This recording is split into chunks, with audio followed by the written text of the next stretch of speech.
T20 50s there. Must be your favorite hunting ground, I'm guessing. Are you looking forward to playing there? Conditions were a little bit challenging in the first couple of games, but after that we got hold of what the conditions were like. Probably eased into it a bit more. When you're captaining the side or you're leading the side, you obviously have to understand what the team wants best. Right. So for that particular game to make way for someone like Surya, was batting amazingly at number 3. Oh yeah, it was incredible. I had to move up the order because we had to bring in more balance with the ball as well. Yeah. So yeah, it was a strategic move, but then it ignited a certain fire that I've had before opening the innings in T20 cricket. So I had communicated to the management even before the auction that I would like to open. And you said it, I think, at the press conference as well, right? I did. Yeah. I had spoken to Mike and Simon after last season that next year I would like to open and I would go into that headspace. So luckily things happened in a way that I got to open in the last game against a quality bowling attack, and I ended up getting a good score, which gave me a confidence again that yes, I've done it in the past and now I've just stepped into this role, so I can probably do it again. So that experience for me was very important heading into this IPL, knowing that okay, I'm sorted with my game at the top of the order, and then now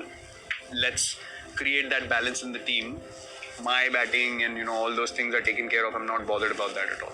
Just going to step a little into one of your phone conversations with AB during the England series. What did he say? What did you decipher from it? It's amazing when you played for so long as well. You can go into a zone where you feel like you can't even score a run. Yeah. And there's such lack of clarity in your mind, and there's too many thoughts going on, all external. There's literally nothing inside of you that's creating any fear. Right. It's all external factors you're thinking of. What if this happens? What if that happens? Yeah. And that's just creating more and more confusion. So I thought, okay, I'll just take another perspective or another point of view. Because I've seen AB play, and every innings he's got that same intensity, same passion, same commitment. And he's never addicted to getting scores. He's always thinking about the team situation.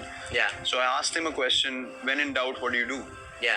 And the simplest of the advice one can get, he said, just watch the ball and everything else will be fine. So I went to the game, I started watching the ball.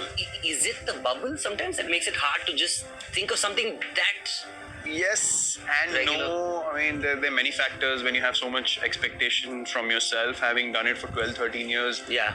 At the same level, when things are not happening as well, you start searching for it, you start becoming more desperate. Yeah. And then you lose out on the enjoyment of the game, which is precisely the reason why you ended up performing so well. Right. Is because you never focused on the performances. You focused on the enjoyment. The joy. Yes, the joy and the process. Yeah. And it's very easy to get away from that because constantly the feedback around you is you have to make sure you play. You have to make sure you stay in for 15 overs. Yeah. You have to make sure you provide the balance. And sometimes as an individual, you feel like I'm human at the end of the day. I also want a space where I'm told just go and enjoy your batting. Don't worry about anything else. So things become very hectic at certain stages. The moment it becomes a job, right? The moment it becomes a job, it becomes difficult. And you don't expect anyone else to understand, to be very honest. Right. You have to make that decision that to hell with everything. I'm going to go out there. I'm going to hit that cricket ball. Yeah. To hell with the repercussions. Whatever happens, happens. I'm just going to go out there and enjoy the game first because before I played for India, before I became a captain, I started this game for a reason, and if I go away from that reason, things are going to get more and more tough. And we did enjoy ourselves. Last year, 7 out of the first 10 games we won. We made it to the playoffs. Unfortunately, that we didn't cross the line. But what can the fans look forward to this year? Look, it was very encouraging from a point of view that we had a certain system that was put into place. Yeah. And we saw that if we follow that system and we follow things the way we want to do them, good things will happen. So we've seen the results already. Yeah. So we're absolutely confident of what Simon and Mike and the whole management group brought to the table this time around. Sanjay Banga has been added to the support staff. Amazingly balanced man, very, very sane head on his shoulders, and gives good advice, thinks for the team, and speaks the right kind of language at the right time to youngsters, especially how to get them into the best space. He's a very, very balanced character that brings in a very balanced point of view. Right. So when things are becoming very neutral point of view, he can look at two parties discussing things and be like, okay, I've observed it from the outside and this is what I feel could be the best thing to do. So we feel more confident that we are more in tune with our systems, our process, and we've got a stronger squad this time around. So if we follow those things, good things are going to happen again, and we would obviously like to go all the way. to that final destination. And the one final question that I have is 13 years with RCB now. When you look back at your association and when you look at how things have just evolved for you personally, professionally, it must be a very special feeling to be back in the camp. It is a very, very special feeling. You know, there's one thing that you have to realize as an individual. Yes, we've reached the finals thrice. We've reached the finals of the Champions League that used to happen at one stage once. Yeah. We've played 4 finals. We've played 2 or 3 semi-finals as well.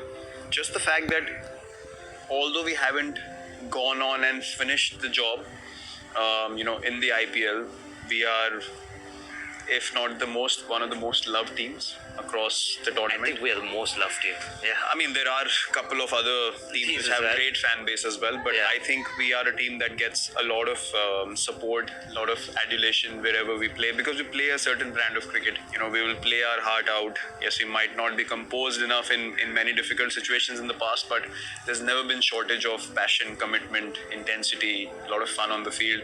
And me as an individual, I've never felt like I want to move away from the system just because I haven't won a title.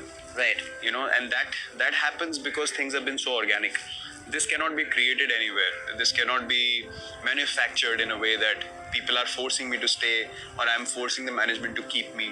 There's never been any conversation like that. So things have been very organic, and you understand the essence of things, which is the respect, the care, and the enjoyment I feel here. I don't think that I can recreate that anywhere else. And the experience has been magical. All right. On that magical note, thank you very much.